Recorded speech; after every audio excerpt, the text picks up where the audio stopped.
Learning ശ്വേതാസ് ആണ്. അപ്പോൾ മക്കളെ, നമ്മുടെ ഓണപരീക്ഷയ്ക്ക് വേണ്ട ഒരു ചോദ്യമായി, എന്തായാലും ചോദിക്കാൻ പോകുന്ന ഒരു ചോദ്യമായിട്ടാണ് മിസ് വന്നിട്ടുള്ളത്.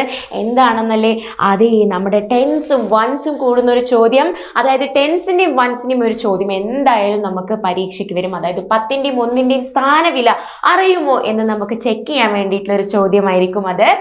അത് നമ്മുടെ നോട്ട്സ് ആയിട്ടും, അതായത് നോട്ട്സ് ഉണ്ടാവില്ലേ, നമ്മുടെ 10 രൂപയുടെ നോട്ടായിട്ടും നാണയങ്ങളായിട്ടും ഒക്കെ ആയിരിക്കും തരിക. അപ്പോൾ അത് എത്രയുണ്ട് എന്ന് കണ്ടുപിടിക്കേണ്ട ഒരു ചോദ്യം എന്തായാലും ഉണ്ടാകും. അപ്പോൾ നമുക്ക് ചെയ്ത് നോക്കിയാലോടാ. യെസ്, റഹീമിന്റെ കയ്യിൽ എത്ര 10 രൂപയുടെ നോട്ടുകളുണ്ട്? 1 2 3 10 രൂപയുടെ നോട്ടുകളാണല്ലേ. അപ്പൊ ടെൻസിന്റെ ഭാഗത്ത് മിസ് 3 എഴുതി. ഇനി 1 രൂപയുടെ നാണയങ്ങളോടാ. യെസ്, വൺസിന്റെ സ്ഥാനത്ത് 1 2 3 4 5 5ആണല്ലേ. യെസ്, 1 2 3 4 5. യെസ്, 5 1 രൂപയുടെ നാണയങ്ങളാണ്.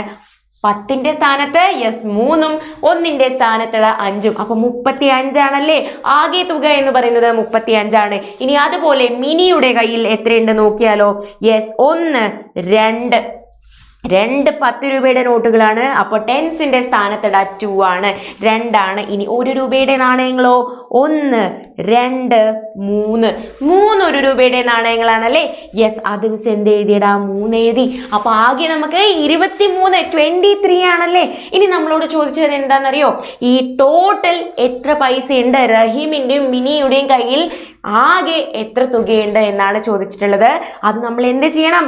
യെസ്, നമ്മൾ അതിനെ കൂട്ടണം അല്ലേ. 35 പ്ലസ് 23 ചെയ്താൽ മതി. അപ്പോൾ 5 + 3 എന്ന് പറയുന്നത് 8 ആണ്. 3 + 2 5 ആണ്. അപ്പൊ 58 ആണല്ലേ അവരുടെ ആകെ തുക. അപ്പൊ ഇത്രയുള്ളൂടാ നമ്മുടെ ചോദ്യം. എല്ലാവരും പരീക്ഷയ്ക്ക് ഈ ഒരു ചോദ്യം അടിപൊളിയായിട്ട് തന്നെ എഴുതാട്ടോ. ഓക്കെ മിസ്, അപ്പൊ അടുത്ത വീഡിയോയിൽ നമുക്ക് കാണാം. അതുവരേക്കും ബൈ.